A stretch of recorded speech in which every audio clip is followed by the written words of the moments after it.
ख्याल उनको समाधि में नहीं आने देते। समाधि माना समबुद्धि। हर एक ख्याल परमात्मा से जुड़ जाए तो समाधि लगती है। और अगर आप कभी देखो, विचार करना कि जब आप आंखें बंद करके बैठते हो या समाधि लगाने की कोशिश करते हो किसी भी तरीके से, लगती है क्या? थोड़ी देर में ही मन कहीं से कहीं पहुंच जाता है। हलचल बहुत है, क्योंकि सबको लगता है ये क्या कर रहा है, वो क्या कर रहा है, मुझे करना है, ये काम ऐसे हो जाए। तो गुरु ने स्थिरता का एक जो मंत्र दिया है कि सब कुछ ऑटोमेटिक हो रहा है, हम कुछ भी नहीं करते, और जो आपके द्वारा हो रहा है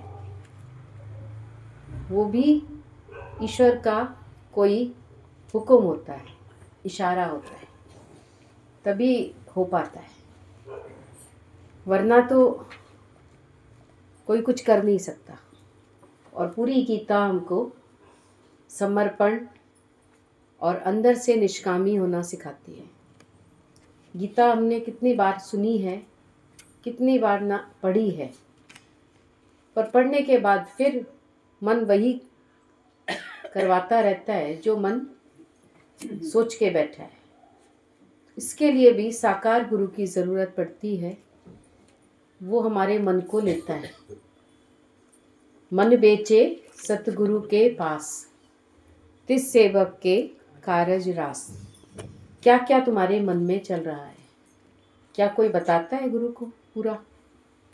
नहीं बताता। तो जो छिपा के रखते हो ना, वही हमारी मुक्ति में बाधक है। जो ख्याल हमने छिपा कर रखा है वही अंत समय में भी भटकाएगा। और बाकी तो मुक्त है ज्ञानी, क्योंकि ज्ञानी के अंदर कोई ख्याल नहीं चल रहा।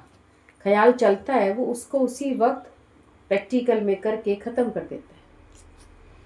या तो ज्ञान से उसका खात्मा कर देता है, या कोई संकल्प आया है तो उसको पूरा करो। हम क्या करते हैं, संकल्प आता है पर पूरा नहीं करते। मैं सोच रही हूँ ऐसा कर लूँ, मैं सोच रही हूँ वहाँ चली जाऊँ, मैं सोच रही हूँ। आखिर सोचते सोचते पता लगा सिचुएशन ही बदल गई, और जो अच्छा ख्याल था वो भी तुमने पूरा नहीं किया। पर गुरु हमको बोलता है, जिससे बात आती है कि जब रामचंद्र जी ने लक्ष्मण को बोला कि रावण से तुम ज्ञान लेकर आओ, अंतिम सैया पर जब वो लेटा हुआ था तब बोला भगवान ने कि जाओ लक्ष्मण, तुम उससे महा पंडित है, वो महाविद्वान है, उससे कुछ लेकर आओ, बहुत ज्ञानवान है वो। तो जब वो गया तो लक्ष्मण को तो कोई भाव था नहीं उसमें, क्योंकि वो तो हमेशा उसको प्रतिद्वंदी के भाव से ही देखता था।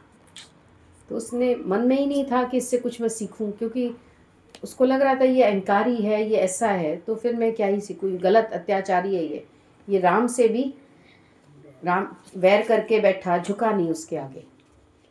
तो वो तो उसको अच्छा नहीं समझता है, लेकिन राम के कहने पर गया। तो जब भगवान के कहने पर गया तो उसके मन में श्रद्धा नहीं थी, तो कहीं भी खड़ा हो गया और उसके सिर की तरफ जाकर बोला, ज्ञान दो मुझे कुछ, प्रभु राम ने भेजा है मुझे।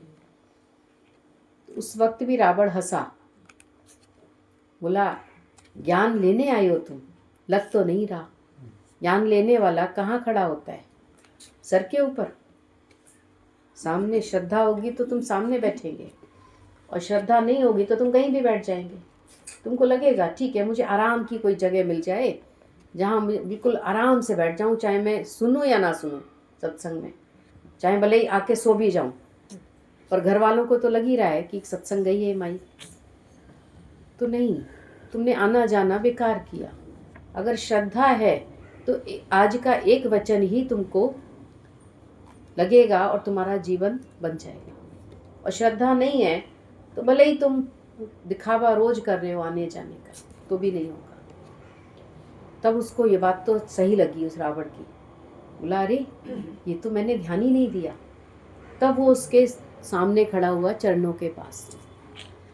पहली बड़ी सीख दे दी उसने। फिर उसने बताया ज्ञान भी अनुभव का था उस समय उसके पास। बोला देखो, संकल्प विकल्प दोनों उठते हैं मनुष्य के अंदर, शुभ भी अशुभ भी। अशुभ विकल्प कहलाते हैं और शुभ संकल्प कहलाते हैं। तो बोला मेरे अंदर भी उठते थे, उठा शुभ संकल्प भी उठा था कि मैं इतना पराक्रमी हूँ, इतना बलशाली हूँ और मेरे पास बहुत शक्तियाँ हैं, तो मैं स्वर्ग तक सीढ़ी बना सकता था। लेकिन मैंने सोचा कल कर लूँगा, अभी कौन सी मेरी मृत्यु हो रही है, मैं तो बहुत बलशाली हूँ, मुझे कोई मार ही नहीं सकता। तो आखिर मैंने इस काम को मैं रोज़ टालता रहा और आज दिन ऐसा आ गया कि अब मैं कुछ नहीं कर सकता। फिर मेरे मन में एक विकल्प उठा था सीता का हरण करने का, तो वो मैंने जल्दी कर लिया और वो किया तो वो काम जल्दी से मेरी मृत्यु आ गई। नहीं तो मृत्यु अभी थोड़ी होनी थी। रावण की मृत्यु कोई आसान थी क्या? आसान नहीं थी। तो संकल्प और विकल्प दोनों उठते हैं हमारे अंदर। जब शुभ संकल्प उठते हैं ना, हम उनको टाल देते हैं। कल कर लूँगी, कल चली जाऊँगी। बोला कल ही ना आए तो क्या करोगे? तारीख तो कैलेंडर की रोज बदल रही है, लेकिन पता नहीं ये शरीर रहे ना रहे। इतना नश्वर है ये शरीर। गुरु हमको इसकी नश्वरता भी बताता है रोज, भले आपको सुनने में अच्छी लगे या ना लगे, पर इतना ही नश्वर है। अभी है, अभी नहीं है। अभी हम मिलकर आते हैं किसी से और उसके बाद थोड़ी देर बाद वो कहते हैं फलाने का फ़ोन आता है, वो ऐसा हो गया उसके साथ। अरे अभी तो था, वो ठीक था, हमने बात भी की, फ़ोन से भी बात हुई, इससे भी बात हुई। तो बोला ये शरीर इतना ही नश्वर है, जितना सुन रहे हो ना, जितना तुम देख भी रहे हो, पर इसकी नश्वरता को तुम समझ नहीं पाते और हमेशा अच्छे कार्य को हम टालते रहते। किसी भी थोड़ा सा कोई नौजवान हो, उससे बोलो सत्संग के लिए। सत्संग एक दिन अगर वो सुन ले तो उसको अच्छा तो लगता है, लेकिन फिर उसको बोलो तो अभी सुन लेंगे ना, अभी तो हमारा ये काम बाकी है, अभी तो हमारे पास टाइम नहीं है, ऐसे ही टालते रहते हैं। अभी रिटायरमेंट के बाद सुनेंगे। बोला रिटायर भी हो गए तुम? हमें तो नहीं लगता। कौन रिटायर होगा या नहीं होगा? सब पर टाल तो ऐसे ही रहे ना सारे लोग। पर जो जिज्ञासु होता है वो गुरु की बात को सुनकर उस पर अमल करता है। और विकल्प भी उठते हैं, जैसे कि मन में आया उसको बता दूँ ना ये बात, उसने मेरे साथ ऐसा क्यों किया, तुरंत फ़ोन उठाएंगे, फ़ोन घुमा देंगे ऐसे करके और तुरंत बात कह के झगड़ा कर लिया हमने। तो ये विकल्प हम इतनी जल्दी पूरा कर लेते हैं। किसी को कुछ कह दिया, किसी को कुछ कह दिया। तो बोला मनुष्य जन्म इसलिए नहीं मिला था कि तुम कुछ भी कर सकते हो। इसमें गुरु की पैरवी होनी चाहिए। हमारा एक ख्याल भी अगर गलत जा रहा है तो बोला हम गुरु को बताएं और निकालें उसको। फिर ये नहीं कि चला गया, मेरा मन तो ऐसे जाता ही रहता है, रात में भी चला है। बोला रात में भी शरीर पूरा हो सकता है। ऐसा नहीं कि कोई दिन का इंतज़ार नहीं किया जाएगा कि भाई दिन निकलेगा तब होगा। कोई इंतज़ार नहीं है, कार्य आज ही पूरा कर लो। जो तुझको करना है वो आज ही तू कर ले, क्यों कल पर रखता है, कल किसने देखा है। पर पूरा मनुष्य इतना उलझ गया है कि कोई राह दिखाने वाला भी नहीं मिलता। तो इस मामले में हम सब भाग्यशाली हैं जो गुरु मिला, जिसने हम सबको ऐसा परिवार दिया। और जिस शहर में भी जाओगे आप, जहाँ जाओगे वहाँ यही कार्य हो रहा है। तो ये सब गुरु के इशारों से चल रहे हैं सारे लोग। हम कुछ करने वाले नहीं हैं। अभी जैसे बोला भगवान ने हुक्म किया तो हो गया, आ गए हम। हुक्म ही है सबसे बड़ा, वरना कोई कुछ नहीं कर सकता। कल पढ़ा था ये परसों, क्योंकि ये आत्मा अच्छेद्य है, ये आत्मा अदा है, अक्लेद्य है और निसंदेह अशोष्य है, तथा ये आत्मा नित्य, सर्वव्यापी, अचल, स्थिर रहने वाला और सनातन है। तो तुम आत्मा के बारे में भी जानो, शरीर की नश्वरता भी जानो और आत्मा की अमरता भी जानो कि शरीर इतना नश्वर है जिस पर हमें बहुत भरोसा है। फलाना बैठा है ना, वो कर लेगा ना, मुझे कुछ सोच, बोला ठीक है, उस रूप में भी भगवान ही बैठा है, लेकिन फिर भी भगवान सदैव रहने वाला है और शरीर सदैव रहने वाला नहीं है। इसकी नश्वरता इतनी है और आत्मा को कोई मार नहीं सकता, अशोष्य है। बोला उसके बारे में तुम्हें शोक नहीं करना और सोचना भी नहीं है। सुन रहे बंदा, तू क्या सोचे, हम सोचते हैं हम ये करेंगे, इस साल तो मैं शादी कर ही दूंगी फलाने की, इस साल तो ये काम हो ही जाएगा। बोला एक पल का तो भरोसा ही नहीं है। हाँ, भगवान चाहेगा तो हो जाएगा। चेंज करो अपने स्टेटमेंट में, अपनी सोच में, अगर भगवान चाहेगा तो हो जाएगा। बाकी कोशिश करते हैं हम सब, खाली कोशिश करने वालों की कभी हार नहीं होती। कोशिश करो, लेकिन होगा वही जो राम रचि राखा, जो भगवान चाहेगा होगा वही। सर्वव्यापी है। अब तुम भगवान को कहाँ कहाँ देखते हो? भगवान को देखते हो केवल मंदिर में। उसके बाद अब हम कुछ भी करें, चाहे कमरे में कुछ भी करें, रसोई में कुछ भी करें, बोला नहीं, सब जगह है, सर्वव्यापी है, हर जगह है। हर जगह महसूस करते हो, जहाँ भी तुम बैठे हो, चाहे ट्रेन में, चाहे बस में, चाहे बाई एयर जा रहे हो। अभी कई लोग कहते हैं बाई एयर नहीं जाना, बहुत डर लगता है, प्लेन क्रैश हो गया, कल भी हो गया था। तो बोला वो तो जिसका जो होना है वो होगा, लेकिन हम सावधानी से चलेंगे। बाकी भगवान जिसको पार लगाना होता है पार लगा देता है, जिसको डुबाना होता है डुबा देता है। जब भगवान राम, बोला सब बानर सेना राम राम लिखकर पत्थर डाल रही थी समुद्र में, तो सारे पत्थर तैर रहे थे और राम ने भी उठाया एक पत्थर और उस पर लिखा और उसको डाला तो वो डूब गया।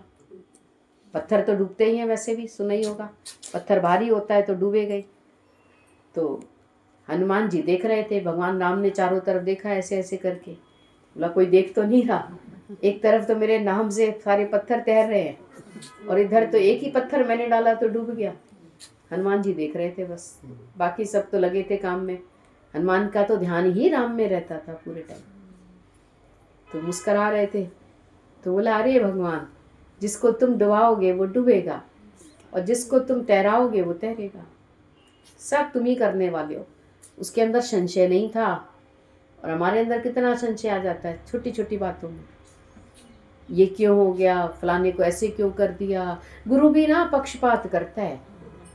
बोला गुरु क्या पक्षपात करता है, उसको आगे बिठा लिया, मुझे पीछे कर दिया।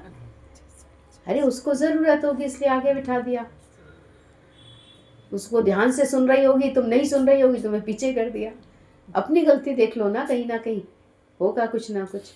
और आत्मा का लक्षण है सर्वव्यापी। हर वक्त महसूस करो, हर जगह वो मुझे देख रहा है, क्योंकि हर जगह है वो, देश में नहीं विदेश में भी है।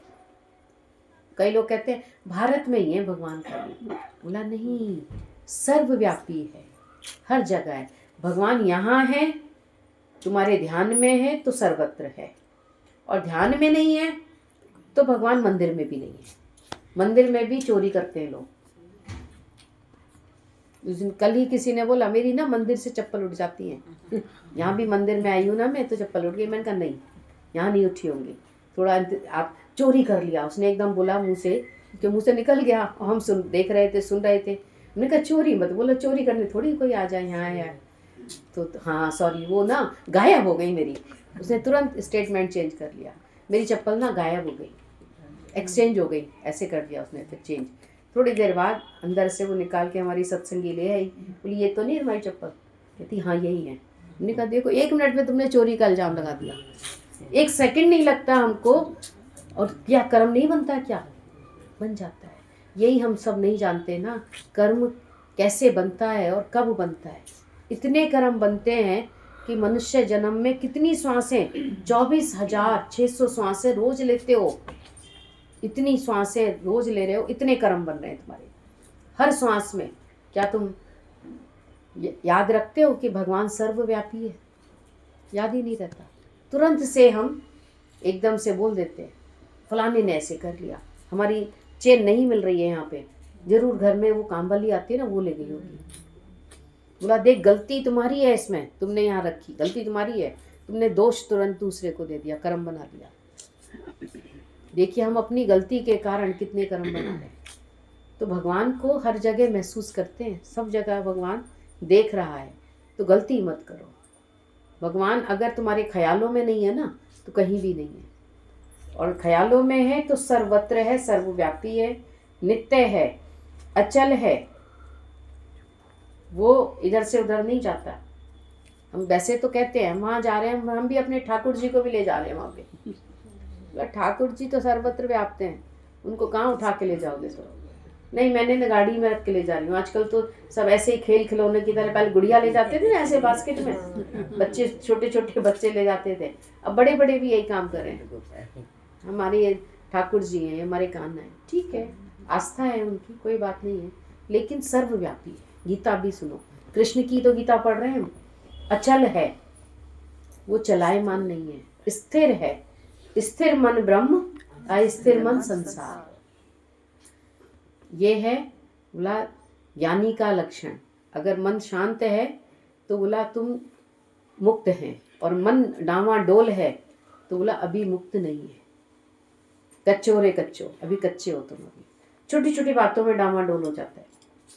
फिर स्थिर करो इसको, फिर याद करो कि भगवान ना जाता है ना आता है, और सनातन है।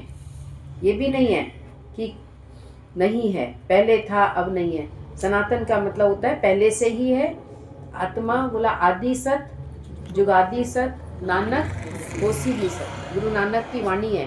गुरुद्वारे तो आप सब जाते हो और मत्था भी टेकते हो, पर गुरु की वाणी क्या है? उसमें गुरु नानक ने क्या बोला? आदि सत, पहले से भी सत्य था, जुगादि सत, और नानक होसी भी सत, आगे भी सत्य है। वो जाने आने वाला नहीं होता है। शरीर जाएगा पर मैं नहीं जाऊंगा, ये निश्चय अगर है तो बोला तो मुक्त है। और ये होता है जब किसी का बहुत ज़्यादा प्रेम होता है परमात्मा से, गुरु से। और प्रेम, मेरे दादा की मुरली क्या है बोले, प्रेम प्रेम। आज प्रेम दिवस भी है, तो प्रेम संसार से नहीं, केवल प्रेम परमात्मा से, प्रेम गुरु से। वो प्रेम दिन दिन बढ़त सवायो, पायो जी मैंने राम रतन धन पायो। तो गुरु ही उस प्रेम को रोज बढ़ाता रहता है। रोज हमारा विश्वास बढ़े, रोज हमारा समर्पण बढ़े, और हमको समझ होनी चाहिए। बोला समझ कम है थोड़ी सी। ज्ञान तो सुनते हैं, ज्ञान की बात दूसरे को भी हम सुनाते हैं, पर छोटी छोटी बातों में ज्ञान को अप्लाई नहीं करते। छोटी छोटी बातों में गुरु के वचन को भूल जाते हैं। गुरु कहता है किसी से लिफ्ट मत लो, और हम रोज लिफ्ट लेने के लिए खड़े रहते हैं हर जगह, हर गली पर खड़े हो जाते हैं। एक माई हमारे आती थी सत्संग में, आपको पता है, रोज लिफ्ट लेती थी, और पैसा उनके पास बहुत, कोठी कोठी, पर एक आदत ही मनुष्य की ऐसी बन जाती है। पैसा बहुत है हमारी, लेकिन आदत खराब है। तो बोला आदत बुरी सुधार लो, बस हो गया भजन। मन की तरंग मोड़ लो, बस हो गया भजन। गुरु की बात को मान लो। बोला हमको समझ होनी चाहिए कि हमको कैसे करना है, कहाँ जाना है, कब जाना है। ये भी तो प्रेजेंस ऑफ माइंड होनी चाहिए ना हमारे पास। खाली ज्ञान में केवल बैठना ही काफ़ी नहीं है, पर गुरु के वचन को मानना। क्या तुमने भगवान के रास्ते अपने धन को खर्च किया? आरती में इतनी बार गाया, तन मन धन सब है तेरा, तेरा तुझको अर्पण क्या लागे मेरा। पर तुमने धन, भगवान का दिया हुआ धन, भगवान के लिए ही नहीं खर्च किया। भगवान नहीं पूछेगा तुमने क्यों नहीं खर्च किया मेरे लिए, बाकी सब जगह खर्च करेंगे। आज उसका बर्थडे है तो हम 1100 रुपये दे आए, उसकी एनिवर्सरी है तो हम 2100 रुपये दे आए। पर छोटी छोटी बातों में बोला अपने लिए नहीं खर्च करते। तो गुरु हमें सब तरफ की समझ देता है, ना अधिक खर्च कर ना कंजूस बन के चल, दोनों बातें समझ होनी चाहिए हमको। ना भूखा रहे ना अधिक खा। कई लोग तो बहुत ज़्यादा खा लेते हैं, पेट उनका खराब हो जाता है, और या फिर भूखे रहते हैं, रोज आए दिन व्रत रख रहे, तो अंतड़ियाँ सिकुड़ जाएंगी। नॉर्मल डाइट, संतुलित भोजन बोलते हैं ना, डॉक्टर के पास जाओ, वो कहता है संतुलित भोजन खाओ। संतुलित में बोला हर विटामिन हर गुण होना चाहिए, उसको संतुलित हम खाते ही नहीं। ये समता योग है, अभी गीता में सुनना आप आगे। समता योग केवल सुनने के लिए नहीं है, समता योग हर बात में हमें समझ होनी चाहिए। समझ बहुत कम है और हम सीखना भी नहीं चाहते हैं। हर एक को आइनों की बीमारी है, वो सीखना नहीं चाहता। अब हमारी उम्र क्या है सीखने की, ऐसे बोलते हैं ना लोग, क्यों गुरुमुख कभी बुढ़े नहीं, अब हम बुढ़े हो गए, अब हम नहीं सीखेंगे। बोला ज्ञानी अंत तक सीखता है। बोला अंत में भी राम ने बोला इससे सीख कर आओ। जाते जाते भी रावण ने इतनी अच्छी शिक्षा दी उसको। तो ज्ञान पूरा प्रैक्टिकल है, गीता पूरी प्रैक्टिकल है। जब तुम भगवान को सर्वव्यापी समझेंगे ना, तो तुम किसी भी कोने में भी गलत काम नहीं करेंगे। और हे अर्जुन, ये आत्मा सबके शरीरों में सदा ही अबद्ध है, इस कारण संपूर्ण प्राणियों के लिए तू शोक करने के योग्य नहीं है। तो ये आत्मा सबके शरीरों में सदा ही अबद्ध है, शरीर नश्वर शरीर में रहते हुए भी सदैव रहने वाली है, उसका कोई वध नहीं कर सकता। आप सोचो कितना भगवान ने कितना अजूबी बात रखी है। आत्मा है आश्चर्यवत, इसको बोला समझाया नहीं जा सकता, इसे अनुभव किया जाता है, बोला ये बतलाई नहीं जाती। तो नश्वर शरीर में रहते हुए भी इसका कोई अंत नहीं कर सकता। प्राण वायु जाती है लेकिन आत्मा फिर भी है ही है, उसका वध नहीं कर सकते, अवध्य है। अवध्य मतलब उसका अंत नहीं है कभी, उसे कोई मार नहीं सकता। इसी बात को पहले भी समझाया भगवान ने, ना उसको कोई मार सकता है ना कोई उसे मरवा सकता है। कहने में आता है उसने उसको मार दिया, बोला शरीर को मारा है, लेकिन भगवान का कोई उसमें जो अंदर परमात्मा का वास है उसका कोई अंत नहीं कर सकता। और इस कारण संपूर्ण प्राणियों के लिए तू शोक करने के योग्य नहीं है। हम शोक करते हैं ना सबके लिए, वो चला गया, कोई नहीं गया है ही है। शरीर चेंज हुआ है, आत्मा नहीं गई है कहीं भी, वो आत्म रूप से हमारे साथ है। बाकी शरीर में बदलाव है, तो शरीर में तो तुम्हारे भी बदलाव है। तुम क्या ऐसे ही थे पहले से? चेंज हो रहा है ना शरीर, रोज चेंज बदल रहा है। तो बोला वो भी एक स्टेज है। वस्त्र जब बहुत पुराना हो जाता है तो हम फिर उसको दे देते हैं और चेंज कर लेते हैं, नया पहन लेते हैं। और ऐसे ही बोला जीवात्मा पुराना वस्त्र छोड़कर नया वस्त्र धारण करती है। तो तू शोक मत कर। किसके लिए शोक कर रहा है वो? अपने भीष्म पितामह के लिए, अपने गुरुजन के लिए, अपने भाई बंधुओं के लिए, उन्हीं के लिए शोक कर रहा है वो। बाकी सेना में तो बहुत लोग हैं और सबका ध्यान नहीं आ रहा उसको। हमें भी ध्यान किसका आता है? केवल मेरे वाले का। और गुरु ने हमारी मैं ही मिटा दी पहले तो। बोला बिंदु का ही अंत हो जाए ना, बिंदु एक सेंटर में बिंदु होता है, तो उससे उस पर कंपास रख के कितने भी तुम सर्कल बना सकते हो, पर बिंदु ही हटा दिया हमने। अब कहाँ रखोगे? मैं, बिंदु क्या है वो? मैं। जब तुम अपने को जानेंगे कि मैं ये शरीर नहीं हूँ, तो फिर बोला फिर सबको प्यार कर सकेंगे। आज भी प्यार भी सूंघ सूंघ कर करते हैं। भले प्रेम दिवस है, लेकिन प्रेम दिवस में सबको थोड़ी प्यार करते हैं, केवल जिससे हमारा अटैचमेंट है उसी को ही प्यार करेंगे। तो ये नहीं, गुरु हमें निष्काम प्रेम सिखाता है और देता भी वही है। तो तू शोक करने योग्य नहीं है संपूर्ण प्राणियों के लिए, तथा अपने धर्म को देखकर भी तू भय करने के योग्य नहीं है। अर्थात तुझे भय नहीं करना चाहिए। और हम कितने छोटी छोटी बातों में डरते हैं। बोला तेरा धर्म क्या है? पहले अगर ध्यान दो तो अर्जुन का धर्म क्या है? क्षत्रिय धर्म। तो क्षत्रिय धर्म में तो बोला डर होना ही नहीं चाहिए तेरे पास, भय, क्योंकि क्षत्रिय का तो काम ही है रक्षा करना और शत्रु का अंत करना। अगर सैनिक डर जाए, बॉर्डर पे खड़ा हुआ सैनिक डर जाए, तो बोला वो फिर सैनिक ही नहीं है। इसलिए उसको स्ट्रॉन्ग हार्ड हार्टेड बना के भेजा जाता है।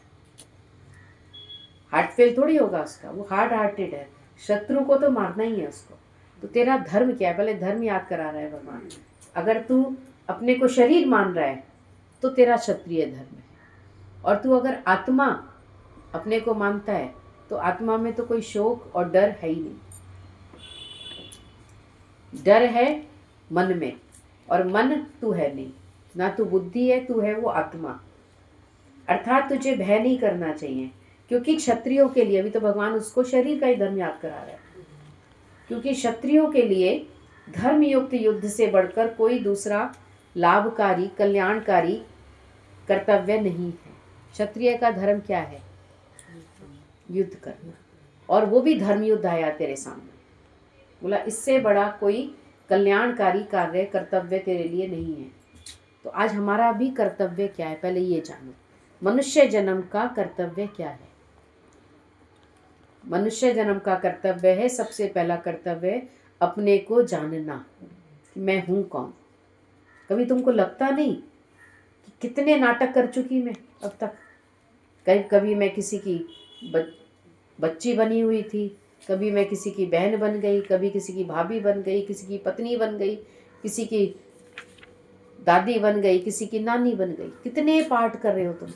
बताओ कितने पार्ट कर रहे हो, पर ये नहीं जानते कि तू है कौन।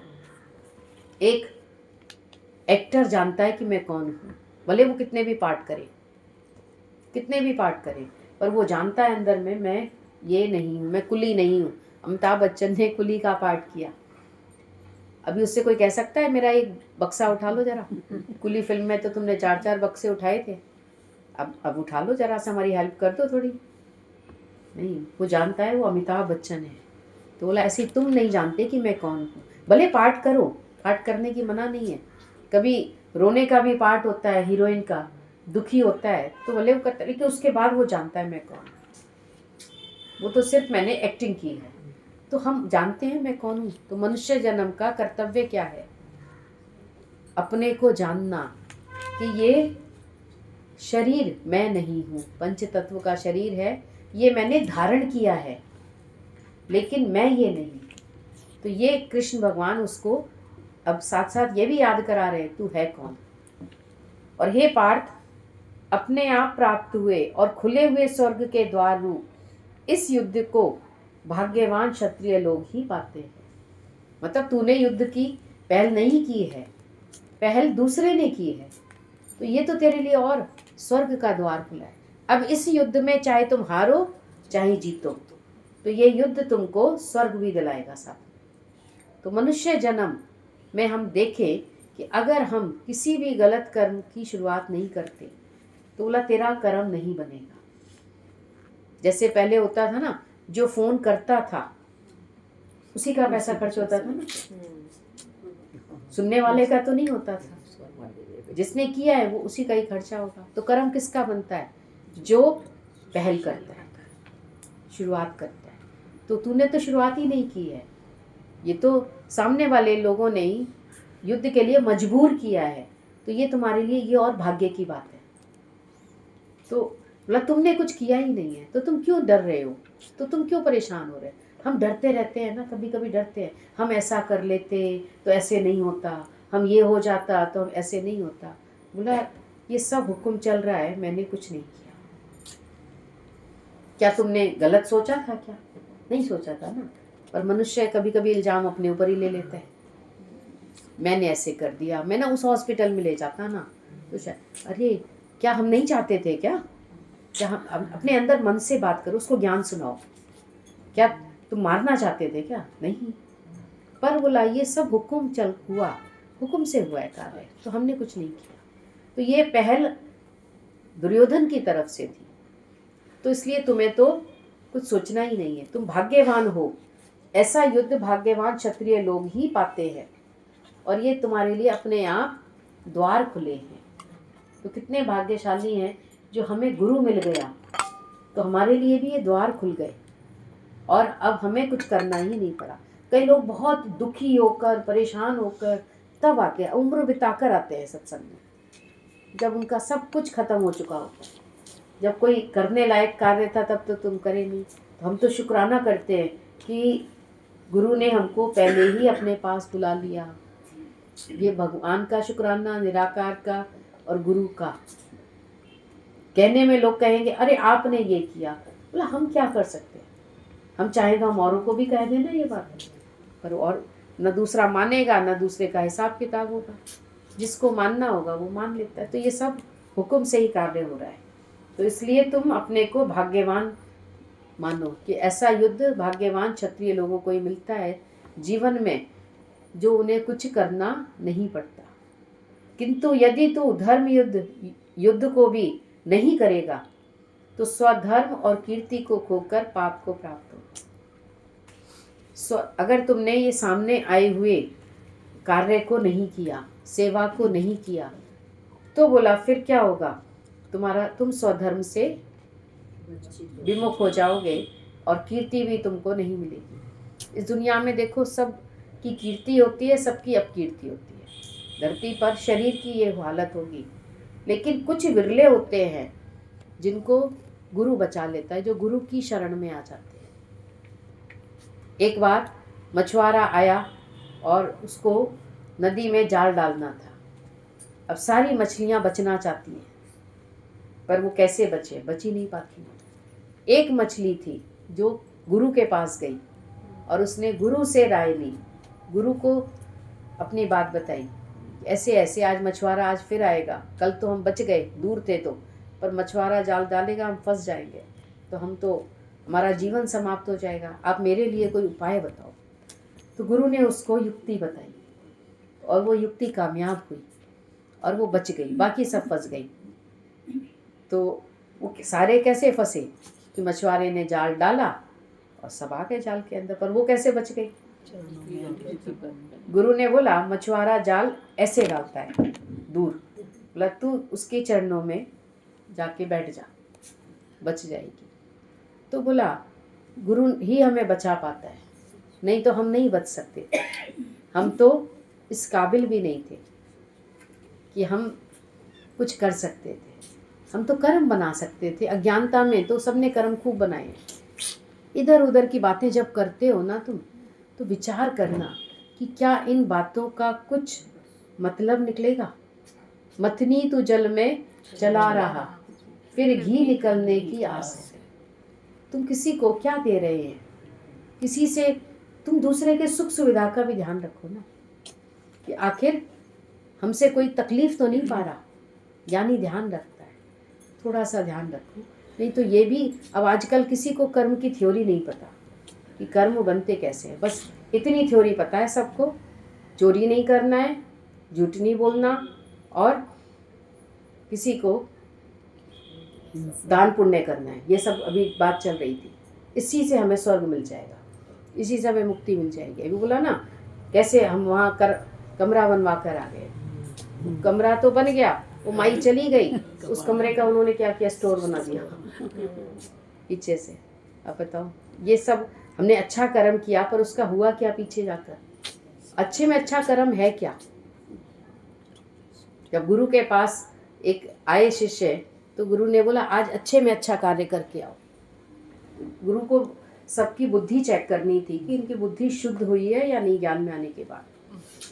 अब सब गए अच्छे में अच्छा कर्म करने।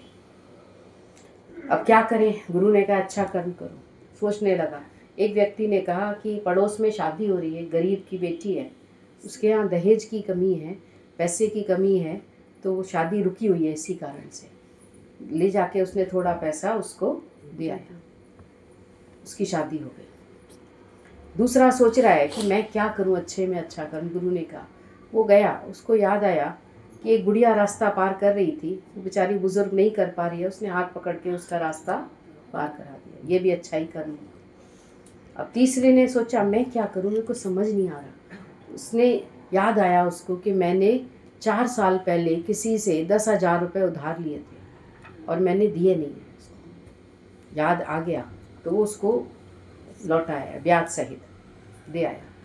भाई ये भी अच्छा ही कर्म है, इसमें कोई शक नहीं है। अब चौथा सोच रहा है कि अच्छे में अच्छा कर्म बोला है गुरु ने, अच्छे में अच्छा कर्म क्या हो सकता है। जाके सोचता रहा, जो जो मन में ध्यान आया बोला ये तो कोई अच्छा कर्म है नहीं, ये भी अच्छा नहीं है। फिर वो जाके समुद्र किनारे बैठ गया, सोच रहा है कि गुरु ने कहा अच्छे में अच्छा कर्म करना है। एकदम से उसने क्या देखा, बहुत तेज लहर आ रही है और समुद्र के किनारे कोई लेटा हुआ था। उसने देख लिया पर फिर भी जाके उसको बचाया। लहर आ रही थी, उसको ले जाने वाली थी तुरंत, ऐसे उसने उसको बचाया। अब सब ने जाके गुरु को अपनी अपनी बात बता दी। पहले ने बताया मैंने ऐसे ऐसे दान पुण्य किया, एक गरीब की बेटी की शादी करा दी। आजकल ये सब भी सत्कर्म हो रहा है ना, सब गरीब की कन्याओं को इकट्ठा करो, शादी करा दो। 1-1, 2-2 लाख रुपया खर्च किया, शादी करा दी। अपनी बेटी की शादी में तो 50 लाख करते हो उसकी 1 लाख में शादी हो जाती है। और नाम कितना हो गया, हमने 50 कन्याओं की शादी करा दी। तो गुरु ने बोला ये तो अच्छा कर्म नहीं है, अच्छे में अच्छा नहीं है। अच्छा है लेकिन अच्छे में अच्छा नहीं है, क्योंकि अगर ये तो काम कोई ना कोई कर ही देता। बहुत दानवीर बैठे हैं इस धरती पर, कोई ना कोई दे ही देता है। ये कोई बड़ा काम नहीं है। फिर दूसरे ने बताया एक बुढ़िया रास्ता पार कर रही थी पर नज़र कम होने के कारण वो नहीं कर पा रही थी। तो बोला ये भी कोई बड़ा काम नहीं है, कोई और ये नहीं करता तो ये कर देता, कोई दूसरा करवा देता।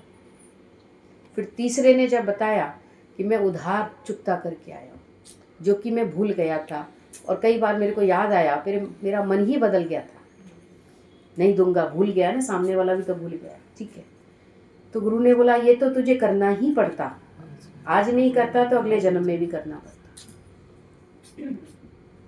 आज आप कभी कभी कहते हो ना मेरा इतना नुकसान हो गया, ये क्या हो गया।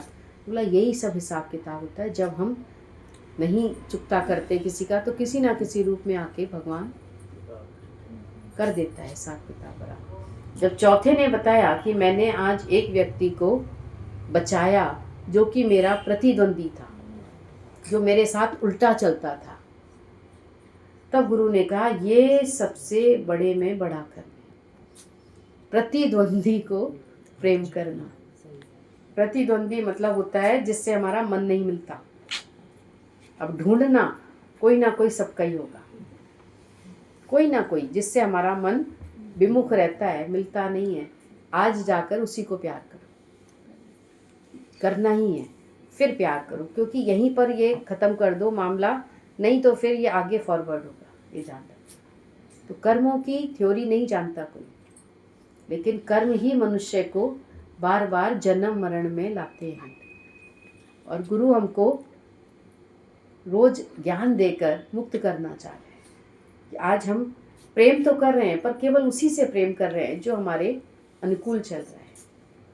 पर इस बात को ध्यान में रखो, बुद्धि का सही इस्तेमाल करो, विवेक का इस्तेमाल करो कि हमको प्रेम किसको करना है। करना सबको ही है, पर जिससे मन नहीं मिल रहा उसको प्रेम करो। तथा अपने धर्म को देखकर भी तू भय करने योग्य नहीं है। तेरा धर्म बताया भगवान ने, अगर तू अपने धर्म का भी याद करेगा तो भी तू भय करने योग्य नहीं, तुझे डर नहीं लगना चाहिए। अर्थात तुझे भय नहीं करना चाहिए, क्योंकि क्षत्रियों के लिए धर्म युद्ध से बढ़कर कोई भी कल्याणकारी कर्तव्य नहीं है। अब क्षत्रिय का तो ये कर्तव्य है, अब हमारा क्या कर्तव्य हमको पता है, बता दिया गया आपको, अगर समझ आया हो इशारे में तो, कि अपने को जानना, और अपने को जानने के लिए गुरु की ज़रूरत पड़ती है। हम ऐसे नहीं जान सकते अपने आप को। आज हमने बता दिया, हमने सुन लिया कि मैं ये शरीर नहीं हूँ, पर फिर तो शरीर भाव आता ही आता है। तो रोज़ की मेहनत, जैसे रोज़ भूख लगती है हमको, अभी हम पेट भर के खाना खा कर आए हैं और कोई हमसे पूछता है, थोड़ी देर हम कह देते हैं अभी पेट भरा है, क्या भूख नहीं लगेगी थोड़ी देर बाद, फिर 2 घंटे बाद फिर भूख लगती है। तो पेट जैसे यहाँ की भूख है, तो बोला ऐसे ही, बोला सांचे नाम की लागे भूख। और मन कहता है बार बार कि सत्संग ज़रूरी है, पर दूसरा मन आकर हावी हो जाता है जो कहता है आज नहीं तो कल। बोला कल आएगी नहीं कभी भी, टुमारो नेवर कम। कल नहीं आती, हमेशा आज आती है। और जो आज नहीं करेगा जीवन में बहुत पछताएगा, क्योंकि जैसे रावण को पछताना पड़ा, बोला हम भी रावण से कोई कम नहीं है, ध्यान रखना। हम सोचते हैं ना कि रावण ने तो बहुत अत्याचार किया, रावण ने कोई अत्याचार नहीं किया था। भले वो सीता का हरण करके लाया, लेकिन उसने उसको टच भी नहीं किया, तो कोई अत्याचार नहीं किया था उसने इतना बड़ा। वो तो उसको राम के हाथों मुक्त होना था। रावण कोई अत्याचारी नहीं था, लेकिन उसके ऊपर बस केवल एक अभिमान हावी था, आई नो, मैं ही बड़ा हूँ, मैं हूँ लंकेश। तो हर एक तो यही कहता है मैं हूँ, और गुरु कहता है मैं ना, आज से हो कुछ नहीं, हो कुछ नहीं। ठीक है, तो धर्म याद रखो, और तुम्हारा धर्म जो है, तुम्हारे लिए क्या कर्तव्य है, सब कुछ करते हुए भी अपने को जानना, ये कर्तव्य है हमारा। और इसके लिए तुमको टालना नहीं है कल के लिए, क्योंकि बहुत जल्दी वृद्धावस्था आने वाली है, बहुत जल्दी शरीर को वृद्धावस्था का गुजारा है, कुछ गिनती की श्वासें हैं, दो पल का गुजारा है, बिन तेरे कुछ भी नहीं, सब झूठा सहारा है, कुछ गिनती की श्वासें हैं, दो पल का गुजारा है। तू एक खिलाड़ी है, इंसान खिलौना है, तू एक खिलाड़ी है, इंसान खिलौना है, सब खेल तमाशा है, हंसना या रोना है, मिटती हुई परछाई देती ये इशारा है, मिटती हुई परछाई देती ये इशारा है, बिन तेरे कुछ भी नहीं, सब झूठा सहारा है, कुछ गिनती की श्वासें हैं, दो पल का गुजारा है, बचपन है जवानी है, मजबूर बुढ़ापा है, बचपन है जवानी है, मजबूर बुढ़ापा है, जीवन जिसे कहते हैं, कई रंग बदलता है, बीता हुआ हर एक पल देता ये इशारा है, बीता हुआ हर एक पल देता ये इशारा है, बिन तेरे कुछ भी नहीं, सब